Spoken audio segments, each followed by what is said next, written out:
D'accord. Voilà. C'est bon, tu peux y aller. J'étais obligé de vous parler du Homer parce que chaque année arrive le sujet du Homer et je suis obligé d'expliquer des évidences, mais c'est important de rappeler les évidences. Qu'est-ce que le Homer? Tu demandes à n'importe qui qu'est-ce que le Homer, alors ils vont répondre de façon instinctive et ils n'ont pas tort. Depuis 2000 ans, ils n'ont pas tort. Ils vont dire ah, c'est le deuil. N'est-ce pas? C'est un deuil. Le deuil de quoi en fait? Ah oui, il y a eu des 24 000 élèves de Rabbi Akiva qui sont morts, etc. Oui, c'est arrivé, oui, on va en parler, mais ce n'est pas ça du tout le Homer, d'accord? Homer, c'est autre chose. D'ailleurs, le mot Homer, il veut dire quoi? Tu demandes à quelqu'un, ça veut dire quoi le mot Homer? C'est quoi? Je ne sais pas. Et si les malins y répondent, c'est une mesure d'orge, alors c'est-à-dire qu'on fait quoi la sphirate à Homer? C'est-à-dire quoi la sphirate à Homer? On compte les grains d'orge? Sphirate à Homer. Oui, mais alors, appelle ça la sphira, c'est le compte. C'est-à-dire quoi la sphirate à Homer? La sphira du Homer. Est-ce que tu comprends le sens de la question? Alors, on va parler de ça un peu. Si j'ai le temps, parce qu'on n'a que 40 minutes alors, avant Orbit, alors je parlerai un peu dans un second temps du deuil et bien sûr du deuil, c'est-à-dire que pourquoi aujourd'hui c'est devenu dans la tête des gens un deuil et depuis quand alachiquement vraiment ça doit commencer le deuil? C'est quelle est la différence dans Shulchan Aruch?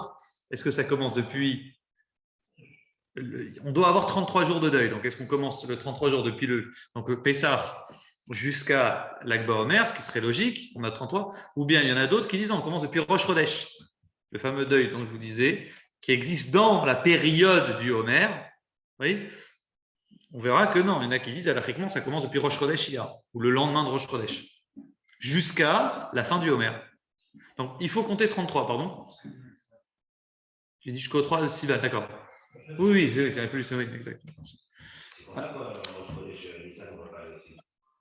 Exactement. Exactement. Alors, Rosh Chodesh, il y a un autre truc. Il y en a qui disent que c'est considéré comme un petit Yom Tov, Rosh Chodesh, alors on ne va pas au cimetière. C'est un jour de joie. Exactement. C'est comme, exactement. Alors, maintenant, revenons au sujet de base. Qu'est-ce que le Homer? C'est-à-dire que ce soir, vous rentrez, vous comprenez le Homer, mais cette fois, je ne veux pas vous parler d'il y a 2000 ans. C'était hier, ça, dans l'histoire juive. Je vais vous parler il y a 3400 ans. Depuis qu'on a reçu la Torah, qu'est-ce que ça signifie le mot Homer? Homer, c'est tout simplement une mesure, d'accord? Donc, la Torah, elle nous dit, je cite le verset. Vous compterez pour vous le lendemain du Shabbat de Miyam Aviyam Chemet Omer. Depuis le jour où vous avez apporté la mesure de Homer. Homer, c'est une mesure, tout le monde est d'accord. Sheva Shabbatot Temimot Siena. Il doit y avoir 7 fois cette semaine parfaite et entière. Ad Mimachorat Shabbat Hashivit jusqu'au lendemain du Shabbat, du 7e Shabbat de la 7e semaine. Tispiru Chamishim Yom, vous compterez donc 50 jours. Je vous pose une question technique. Ce verset, il a l'air un peu difficile à comprendre, mais en fait, si tu connais les petites bases, c'est facile. Donc, attends, vous devrez compter le lendemain du Shabbat. Le lendemain du Shabbat, c'est quoi? Le lendemain du Yom Tov de Pessah. Donc, Pessah, ça tombe le 15 Nissan. Vous êtes d'accord avec moi? 15 Nissan, c'est le lendemain, le 16, vous allez devoir compter des jours. 1, 2, 3, 4. Vous compterez. Mais Miyam Aviyachem, depuis le jour où vous avez emmené être Homer, la mesure. Donc, en fait, il y a 2 mitzvot. Il y a la mitzvah qui s'appelle le Homer, et ensuite, on a une mitzvah qui s'appelle le compte, compter les jours. Je recommence depuis le début. Le 16 Nissan, il y a une mitzvah, et je vais vous rentrer dans les détails de la mitzvah, c'est vraiment extraordinaire, d'apporter une mesure d'orge pendant Pessah, donc le 16 Nissan, au Beth Amikdash. Donc, les bénédictions, Hachem donne une mitzvah, comme faire un korban, enfin un sacrifice. Et bien là, on a un genre de korban, qu'on appelle le korban Homer, une mesure d'orge. Il n'y a que 2 sacrifices d'orge dans toute la Torah. Vous avez le Homer et il y a aussi, vous avez la Sota. Enfin, la Sota, elle va aussi apporter une mesure d'orge. Donc, on a le Homer, cette mesure d'orge qu'on a portée le 16 Nissan. Comprenez-moi bien, si vous êtes bugué, vous m'arrêtez tout de suite. On a apporté un panier, 3 paniers en fait, tout. Ça faisait les 3 paniers ensemble à Homer. Et on a porté au Beth Amikdash en cadeau. Et depuis le jour où vous avez emmené le Homer, cette mesure d'orge, là, vous comptez tous les jours. Vous comptez les jours jusqu'à la fête qu'on appelle aujourd'hui Shavuot. La Torah, elle ne dit pas ça. Elle dit, vous compterez là-bas jusqu'au 50e jour. D'accord? Donc, nous, on sait qu'au bout, on a compté 49 jours. Le 50e jour, c'est la fête de Shavuot, la fête où on a reçu la Torah. Pourquoi Hachem, il nous demande de faire cette mitzvah-là? Tout simplement parce que quand on est sorti d'Égypte, alors ça, vous avez appris ça dans le biberon Hogan, les Juifs, ils ont compté les jours, ils étaient pressés, ils ont dit, on va recevoir la Torah. D'ailleurs, ils savaient qu'ils allaient recevoir la Torah quand ils sont sortis d'Égypte. Et bien sûr que oui, c'était la règle d'or. Hachem, il dit à Moshe au Har Sinaï, au mont Sinaï, tu sais, quand il y avait le séné, le buisson, c'était dans le mont Sinaï, ça.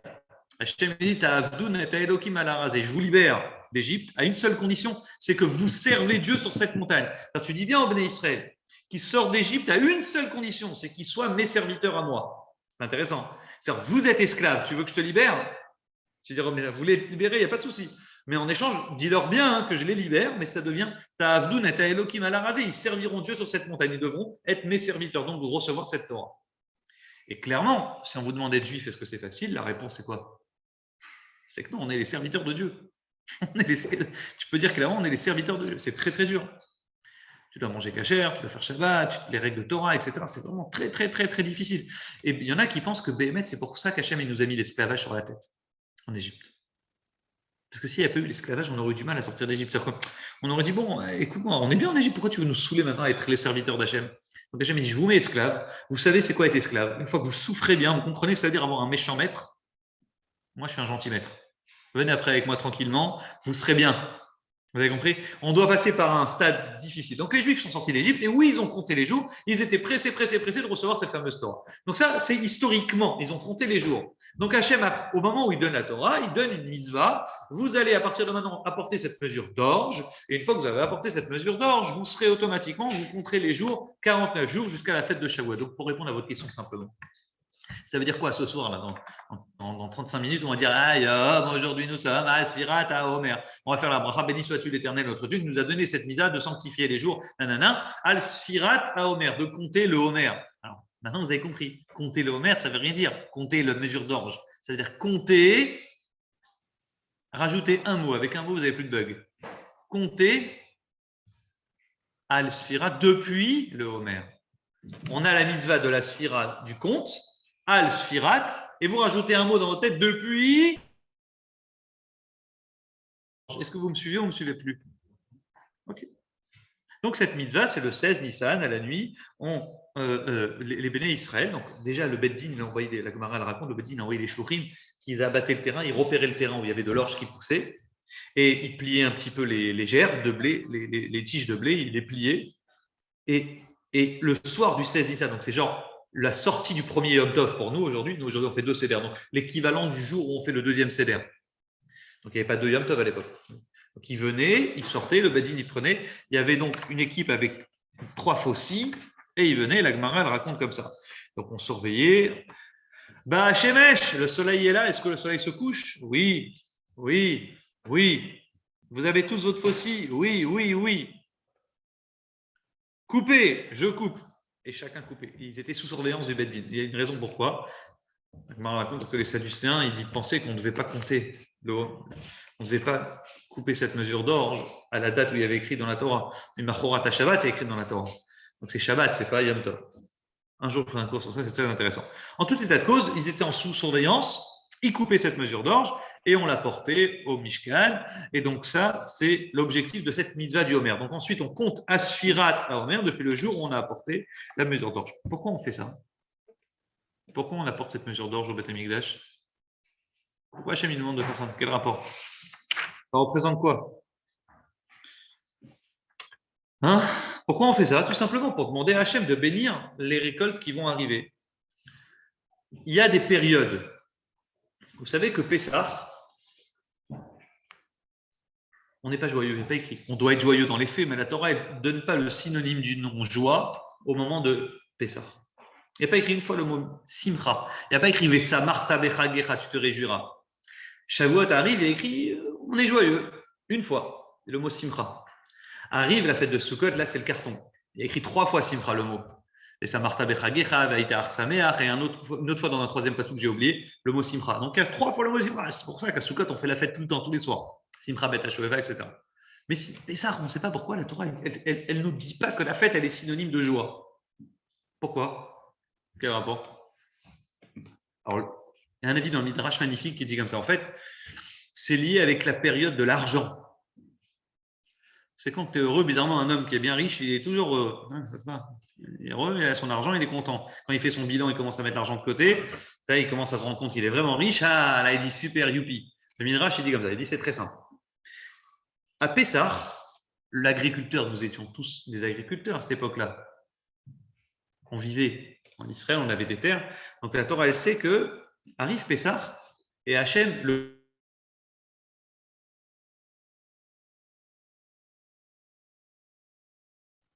Donc, suivez-moi bien. Est-ce que la récolte, elle a poussé? Eh non, pas encore. On est en avril. Pessah, ça va être en avril, au printemps. Donc la récolte n'a pas poussé. Regardez le vin. Imagine-toi tous les comment dire, les vignerons en France, ils sont comme ça, ils ont la trouille. C'est arrive la période, c'est la période de avril-mai. Ils ont très très peur parce que ça commence à bourgeonner. Et s'il y a une tempête comme il y a eu d'ailleurs cette année, il y a eu une tempête de neige ou de grêle, le type il perd 50% de sa récolte. Et les assurances, crois-moi, elles ne payent pas 50%. Je te donne une petite part pour te compenser, mais c'est tout. Ça veut dire qu'il y a un vrai stress qu'on a en fonction de l'argent qu'on va avoir. Donc Hachem, il nous dit, amenez-moi un homer, un korban homer, un sacrifice d'orge à Pessah, pendant le mois de Nissan, pendant le printemps, et priez Hachem, priez pour moi, priez-moi, qu'il y aura une bonne récolte qui va arriver dans l'année. Donc l'argent, le blé, c'est le cas de le dire, va pousser en fonction de notre prière et de notre sacrifice d'orge qu'on va apporter à Hachem. En fait, c'est une prière qu'Hachem il attend. Tu as compris que ce n'est pas une mesure d'orge, c'est rien du tout. Mais tout ça pour vous dire que la mesure à Pessah, le type, il est en stress. Est-ce que vous êtes d'accord avec moi? Il ne sait pas combien il va gagner dans l'année. Le type, il n'avait pas une paye tous les mois, il avait une paye dans l'année. Sa paye à lui, c'était quand il touchait son blé, son orge, les trucs qu'il était en train de comment dire en français, qu'il était en train de faire pousser, comment dire, il faisait, sur lesquels il travaillait la terre. Est-ce que vous comprenez? Arrive Shavuot. Shavuot, le blé a poussé, l'orge a poussé. Là, le type, il sort dans ses champs, il dit il voit l'argent, il est content, il voit le blé, c'est le cas de le dire, et il est heureux. Mais tu es une fois heureux. Parce qu'il y a le bénéfice brut et il y a le bénéfice net. Donc, il y a le brut, c'est quand tu as l'argent concrètement dans ta poche. Donc là, tu es content, mais tu ne sais pas après. On ne sait pas, tu l'as coupé, le temps que tu as des pertes, un voleur, il va venir, il va te piquer, et puis ensuite, tu as les impôts à payer. Tu ne sais pas. Il n'y a qu'un jour dans l'année où tu sais que l'argent est concrètement à toi, c'est quand ton expert comptable dit c'est bon, maintenant tu peux y aller, oui. Donc ensuite, le type, il va couper à Shavuot, c'est la fête Rag à Katir, on coupe. Donc le type, il commence à couper, il est content, il compte. Arrive Sukkot quelques mois après, 3-4 mois après, et on l'appelle comment? Chag Sukkot, à Asif, la fête où on engrange, où on met tout l'argent dans la grange, le blé. Donc le type, c'est là où il commence à comprendre concrètement combien d'argent il va gagner dans l'année. Donc ça devient quoi? Ça devient son bénéfice net. Donc le type, il est content, il n'est pas content à ce moment-là. À Sukkot, il fait la fête, il a écrit 3 fois Simcha, Simcha, Simcha. Là, il fait la fête, il est très, très, très joyeux, très content, magnifique. Tout ça, c'est juste pour vous dire c'est quoi la mitzvah du Homer. C'est une mitzvah, une mesure d'orge qu'on a apportée à Hachem pour demander la bracha pour les récoltes qui vont arriver.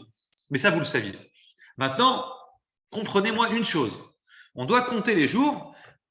Pourquoi? Parce qu'on demande à Hachem de nous donner donc la bracha. Et donc, on est pressé de recevoir cette fameuse Torah qu'on va recevoir. Hachem, il nous dit, chaque période, pendant cette période-là, on doit se préparer. Il y a un parallèle qui est fait entre Hachem et le Béné Israël comme un homme et une femme. Oui ou non? Le parallèle, c'est le chiffre 7. De même qu'un homme, il doit être séparé de sa femme pendant 7 jours, et ça fera la Shivat Yamim. Il comptera pour elle 7 jours. Et après 7 jours, après elle ira dans l'eau, elle se trempera. Elle sera pure pour son mari. Classique. Il y a un parallèle entre les Béné Israël et Hachem. Hachem, c'est l'homme. Nous, Béné Israël, nous sommes la femme et on se rapproche d'Hachem. Alors, qu'est-ce qu'on doit faire? Alors, on doit se purifier. On sort d'Égypte. En Égypte, on était, au moment de Pessah, on était dans la pire des impuretés, oui. Et Hachem nous a extirpé de l'impureté, nous a choisi, nous a pris. Mais on était encore impur, on ne méritait même pas de sortir d'Égypte en vrai. Et là, doucement, doucement, c'est nous, pendant l'Homer, qui devons faire des efforts. On doit travailler, on doit changer. Et on doit changer le chiffre 7. On doit compter 7 fois 7. 7 fois 7 jours, qui représentent 7 sortes d'impuretés différentes. Donc, je les avais pris en note tout à l'heure. C'est magnifique. Il existe 7 sortes d'impuretés selon la Torah elle-même. Il faudrait que je vous les retrouve. Vous avez Tumat Keri, Tumat Nida, Zav, Zava. Vous avez 7 sortes de Tumat Met. J'en ai oublié quelques-uns. Vous avez 7 sortes d'impuretés qui sont signifiées dans la Torah. Et ces 7 sortes d'impuretés représentent ce multiple que l'homme, il doit changer. Donc l'homme, c'est-à-dire qu'il doit se purifier. il doit compter 7 fois 7, donc il doit faire la purification du chiffre 7. Et après, le verset dit Usfartem lachem, vous compterez pour vous. De même que Vesafra là, elle comptera pour elle, la femme, elle comptera pour elle pour se rapprocher de son mari. De même, le même verbe, il est rapporté Usfartem lachem, vous compterez pour vous. Et une fois que vous avez compté pour vous, les 7 fois 7, vous pouvez vous rapprocher d'Hachem et recevoir la Torah. Vous êtes purifié. Vous avez fait un effort, un travail, et là, vous pouvez vous rapprocher d'Hachem et vous attacher à lui en recevant la Torah. Et vous avez bien compris, Ein Maïm et la Torah, elle est comparée à quoi? À de l'eau. Quand on compte la. Vous n'avez pas posé la question, pourquoi on ne fait pas la bracha de Shechianu quand on compte le Homer? Chaque nouvelle mitzvah, on fait une bracha, oui. À part la bracha, on fait aussi Shechianu. C'est une autre mitzvah, Pessah. La mitzvah du Homer, c'est une mitzvah. Pourquoi on ne fait pas le Shechianu? Le premier jour, on compte le premier jour. Yom Echad la Homer. Et après, on ajoute le premier jour, on inaugure, on ne fait que le premier jour. On inaugure. Hachem, il nous a mis, qui nous a permis d'arriver à cette mitzvah, de faire cette mitzvah. Le premier jour, on inaugure. Pourquoi on ne fait pas Shechianu? Hein? Le deuil, ça vient après. Je te dis, il y a 1400 ans après, ça vient le deuil.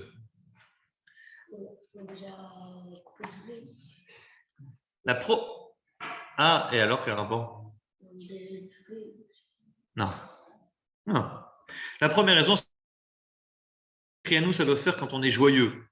Et là, il n'y a aucune raison d'être joyeux. Rappelez-vous ce que je viens de vous dire. On est en stress au moment où on coupe. On est en stress au moment où on coupe. Est-ce que quand tu fais cette mitzvah, au moment où tu fais cette mitzvah, tu es joyeux? Non. Et chaque mitzvah dans laquelle on fait Shechianu, on doit remercier Hachem et être joyeux. Et là, ce n'est pas une notion de joie. Donc, on ne fait pas Shechianu.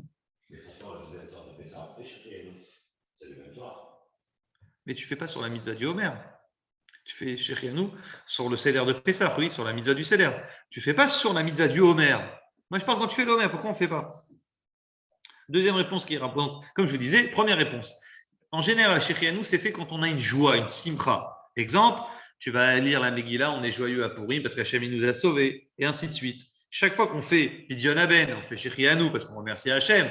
Il nous a donné un garçon, il est sorti du mois de danger, donc là on commence à faire Shechianu.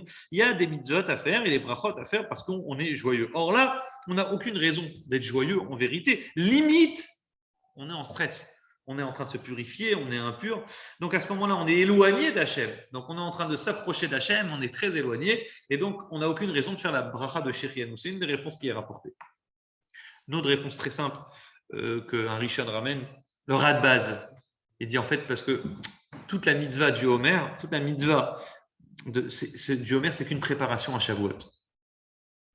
La Homer en tant que tel, il n'a pas de logique. Il a une logique que pour se préparer à Shavuot. Donc, à quoi il sert le Homer? Il sert à Shavuot. Vous comprenez ce que je veux dire? Donc, comme c'est une mitzvah, oui, on commence le Homer le premier jour, on devrait faire Shechianu, mais comme elle, en tant que telle, elle n'a pas d'objectif si ce n'est Shavuot,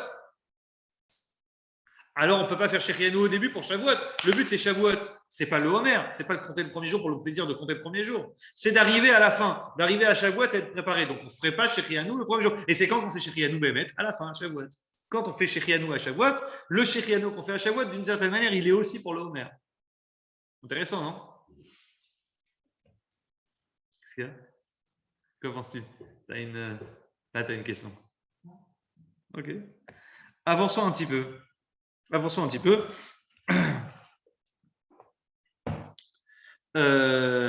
Ensuite, alors là, cette notion de deuil dont je vous parlais, ça c'est vraiment qu'est-ce qu'on fait aujourd'hui concrètement quand tu dis aux gens Homer, c'est devenu un deuil. Mais tout simplement, pourquoi c'est devenu un deuil?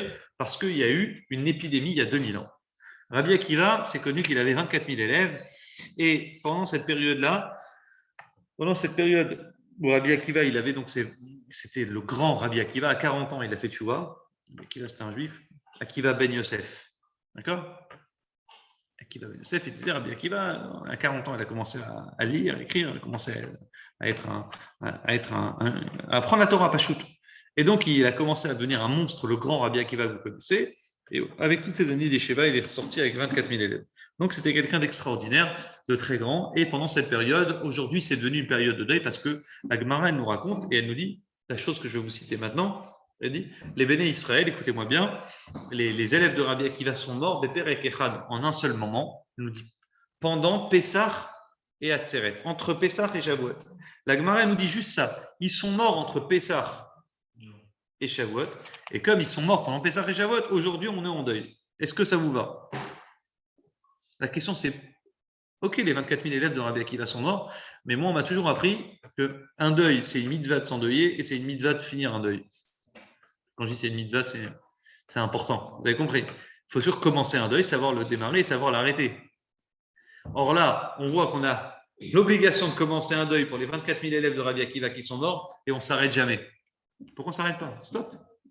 Ça fait pratiquement 2000 ans qu'on est en deuil pour les 24 000 élèves de Rabbi Akiva. Il n'y a pas un moment où on doit s'arrêter de s'endeuiller? Je cite la Gemara Yibamot. Shneim asar elef zugim talmidim ayu le Rabbi Akiva. Rabbi Akiva, il avait 12 000 élèves. 12 000 couples, pardonnez-moi, d'élèves. Pardon? De pères, des binômes. Des binômes, voilà, c'est mieux. Bon, on peut dire couple. Moi, ça me va bien, couple. Couple, c'est des groupes. Non? Non? Binôme. Ah, vous préférez binôme. Ok, j'ai compris. J'ai compris. En ce moment, ça ne va pas trop. Ok. Depuis François Hollande, en 2012, ça y est, on a compris. Donc, il dit, la Gemara le dit, donc, il y avait 12 000 binômes. Et donc, Kulam Metu Beperek Echad, ils sont tous morts en une période. Mipnei Shelo Naagu Kavod Zelazé. Ils ne se sont pas donné Kavod l'un envers l'autre. Ok. Et donc, la Gemara dit, Kulam Metu Bepesach Ba'adatzeret, tout le monde est d'accord qu'ils sont morts entre Pessah et Shavuot. Kulam Metu Mitara, ils sont morts d'une mort terrible, dit la Gemara, de quelle mort? Askara. Il y en a qui disent c'est la dysenterie, comment dire? La dysenterie, pardon. Ils sont morts étouffés par la gorge. Donc, c'est étouffé. Maladie, un genre de corona pour l'époque, et spécialement eux, ils sont morts. Alors, bon, il y a dans une sikha, le Rabbi dit, il ramène un commentateur qui dit une chose, je ne me rappelle plus qui, et le Rabbi il dit, mais c'est quand même très dorak de dire ça. De quoi ils sont morts? Il y en a qui disent qu'ils sont morts parce qu'ils ont fait partie avec Rabbi Akiva de la rébellion. Rabbi Akiva, il avait soutenu Bar Korva à l'époque. Il y en a qui disent que Rabbi Akiva, il avait soutenu Bar Korva qui s'est rebellé contre Rome. Ok? Donc 70 ans après la destruction du temple, Rabbi Akiva, il a soutenu Bar Korva. Parce qu'il y avait encore des Juifs après la destruction. Les gens ils pensent qu'après la destruction du temple, c'était fini. Pas du tout. Les Juifs ils vivaient encore en Israël. Donc ils se sont dit de même que la première fois, au bout de 70 ans, on a reconstruit le temple. Donc au bout de 70 ans après la destruction du second temple, ils se sont dit, bon, c'est peut-être un moment pour reconstruire Yerushalayim, mais peut-être maintenant, en voyant ce fameux Bar Korva, cet homme qui était prêt à se rebeller contre Rome, il y en a qui disent que Rabbi Akiva, il a soutenu Bar Korva. Et beaucoup ont soutenu ce rebelle contre Rome. Il y en a qui disent que comme Rabbi Akiva il a soutenu les fameux 24 000 élèves de Rabbi Akiva, c'est ceux qui étaient les militaires qui ont travaillé pour Bar Korva. Bon, Rabbi dit c'est très dorak parce que la Gemara elle est claire. La Gemara elle est claire, elle dit Lo naagu kavod zelazé. Pourquoi ils sont morts les 12 000 binômes? Parce qu'ils ne se donnaient pas kavod l'un envers l'autre. Et là, de ça, comme ils sont tous morts, t'imagines 24 000 personnes qui meurent dans une période très courte, ça a été traumatisant. Et donc, c'est devenu une période de deuil pour nous jusqu'à nous aujourd'hui. Donc, la vraie question que j'aimerais vous demander, c'est que s'est-il passé véritablement dans cette histoire? De quoi sont-ils morts? Et si vous allez me dire, ils sont morts, oui, mais la Gemara elle est claire, elle dit parce que l'on a agou kavod zelazé, ils ne se sont pas donné kavod l'un envers l'autre. Je vous pose une question simple. C'était qui leur maître? Hein? Rabbi Akiva. Rabbi Akiva, il prend un passouk de la paracha de Kedoshim. C'est la paracha qui est chez nous aujourd'hui. Paracha de semaine prochaine. En Israël, ils font Haremot Kedoshim ensemble. Dans la paracha de Kedoshim, il y a une mitzvah qui s'appelle Ve'ahavta. Excuse-moi, mais on fait que Kedoshim. Ne t'énerve pas. GG, tout va bien. D'accord. Ok, je pensais que c'était les deux. D'accord, ok. Donc là, on fait en Israël que Kedoshim. Ok. Ça va. Donc en Israël, ils vont faire intéressant qui s'appelle Ve'ahavta l'ereacha kamocha. Ça fait partie des 613 mitzvot de la Torah. Tu aimeras ton prochain comme toi-même. Un jour, je vous ferai un concours. Ça veut dire quoi? Tu aimeras ton prochain comme toi-même. C'est juste impossible. Bon. Amar Rabbi Akiva vient et il dit Amar Rabbi Akiva, Zeklal Gadol Batorah. Ceci est une grande règle dans la Torah. Est-ce que vous comprenez bien que si Rabbi Akiva dit, tu vois, cette mitzvah parmi les 613 minutes la plus importante, c'est Ave'ahavta l'ereacha kamocha. Dans ces cas-là, comment toi, Rabbi Akiva, le maître qui a eu 24 000 élèves, tu n'as pas appris à tes élèves, tu aimeras ton prochain comme toi-même? C'est pas logique. Bon, Agav, j'ai une monstre question, je peux vous l'envoyer. Il y a un dîne comme ça dans le Shulchan Aruch qui est repris dans l'Agmara. Vous connaissez le dîne de Kitan Echad Shel Maim? connaissez pas le dîme de Kiton Echat Shemaim? Un jour, demain, tu es dans un désert. Concentre-toi bien, tu vas comprendre ce dîme. Tu es dans le désert tout seul. Pardon, tu as ton ami avec toi, vous êtes deux dans le désert. D'accord. Et vous avez une bonne gourde d'eau, etc. Et puis, en se baladant dans le désert, vous continuez votre route, vous baladez. Et drame, malheur, vous vous perdez dans le désert. Hein? Et là, tu commences à tourner, tu tournes. Ah, tu commences à boire, t'as soif, ton copain il boit. Et puis tu regardes ta gourde d'eau, tu dis, tu regardes ta gourde, tu dis, toi, j'ai une gourde d'eau, mais il me reste qu'une gourde d'eau. Maintenant, vu les kilomètres qu'il nous reste à faire, je suis sûr, c'est officiel. Écoute-moi bien ce cas. On verra ce que ça m'intéresse un peu votre psychologie dans ce cas-là. Avec la gourde qui vous reste dans le sac, il n'y en a qu'un des deux qui peut survivre. Qu'est-ce que tu fais? Je répète.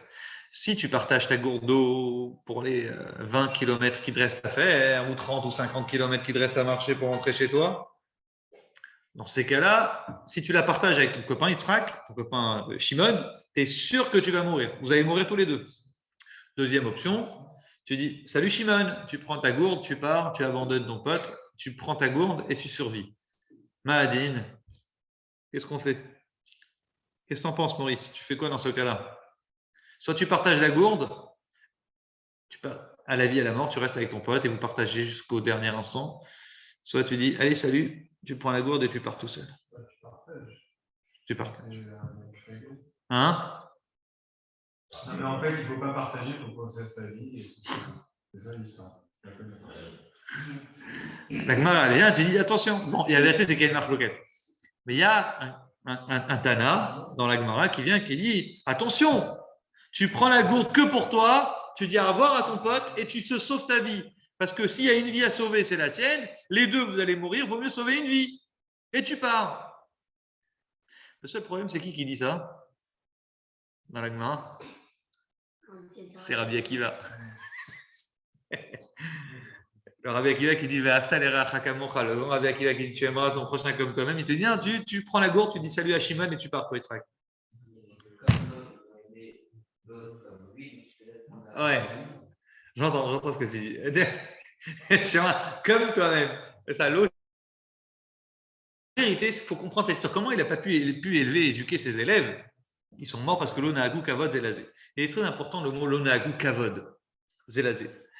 Beaucoup disent le chiffre 24, le Rabbi ramène à la Sikha, il dit le chiffre 24, c'est un chiffre qui amène le Hénara. En vérité, il ramène des preuves pas mal que ce chiffre 24, encore plus 24 000, c'est quelque chose qui attire l'œil. Même dans le désert, les Béné Israël, il y a eu 24 000 morts. Il y a eu une épidémie dans laquelle il y a eu 24 000 morts. Le chiffre 24, il revient souvent. Et quand même, malgré tout, même ceux qui disent, bon, ils ont fait la Shonara, l'Onagou, Kavod Zelazé, j'ai jamais compris, et ça va être peut-être le cours qu'on étudiera la semaine prochaine, pourquoi ils sont Chayav Mita pour ça? Pourquoi ils sont morts pour ça? Il y a dit Askara, ils sont morts la dysenterie, c'est quoi? C'est tu étouffes, et tu étouffes par la gorge. Et pourquoi? Parce qu'ils ont fait la Shonara, pas juste que l'Onagou, Kavod Zelazé, mais ils ont fait la Shonara les uns sur les autres, ils se sont dit du mal. Et la vraie question, c'est comment on peut imaginer une chose pareille? Alors, ils sont morts de la dysenterie parce que justement, un peu mesure pour mesure. La question, c'est comment on peut imaginer les élèves de Rabbi Akiva qui faisaient la Shonara les uns sur les autres? C'est inimaginable. C'est pas n'importe qui ici. Donc, comment on peut expliquer une chose pareille? J'ai le droit de pas comprendre ce qu'il dit mon maître, ok, mais de là, hein? Vous comprenez le sens de ma question? Hein? J'ai pas entendu. Ils ont pris exemple sur leur maître. Bah, très bien, alors prends exemple. Donc, comment on peut imaginer une chose pareille? Mais ça, pardon. Attends, je vais couper le son, pardon.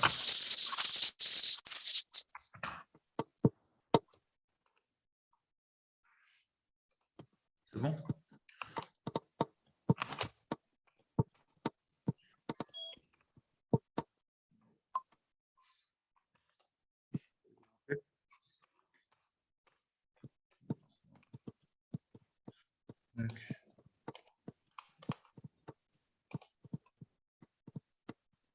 Ouais,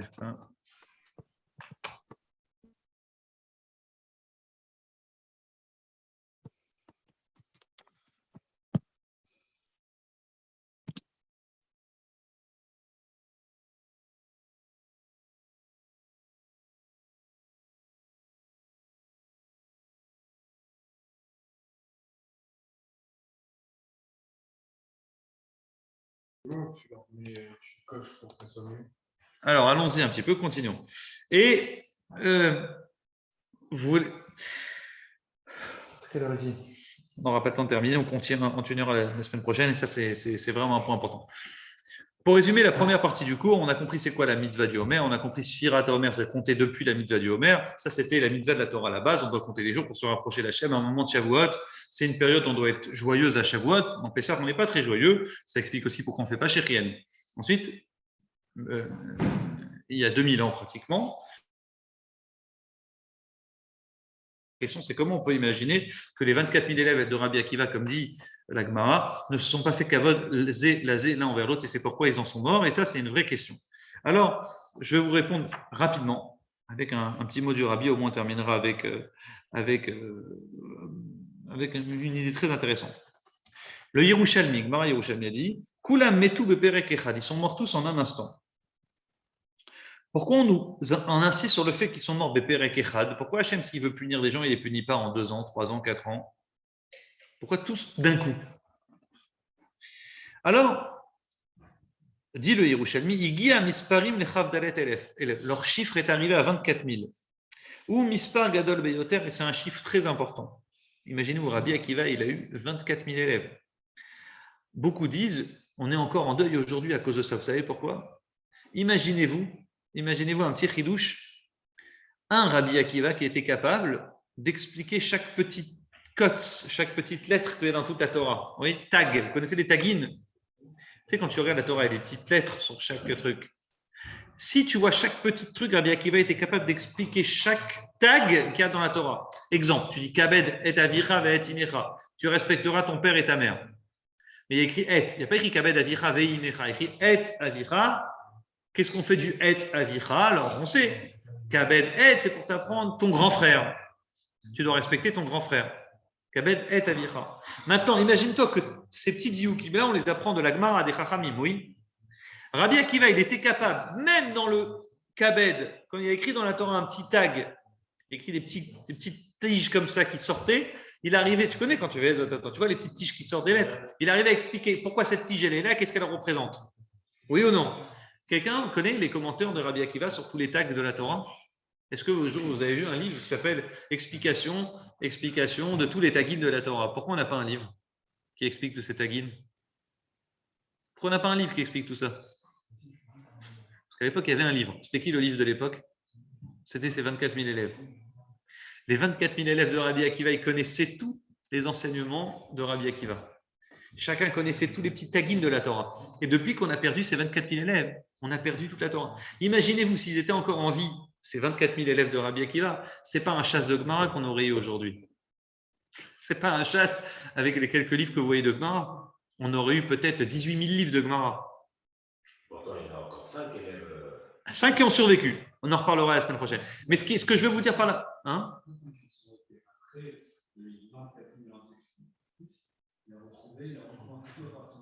Oui, mais ils avaient survécu, ils étaient déjà vivants depuis l'époque. Ils n'étaient pas dans les 24 000 et quelques? Donc, la mission de la frère de venir. Ils étaient.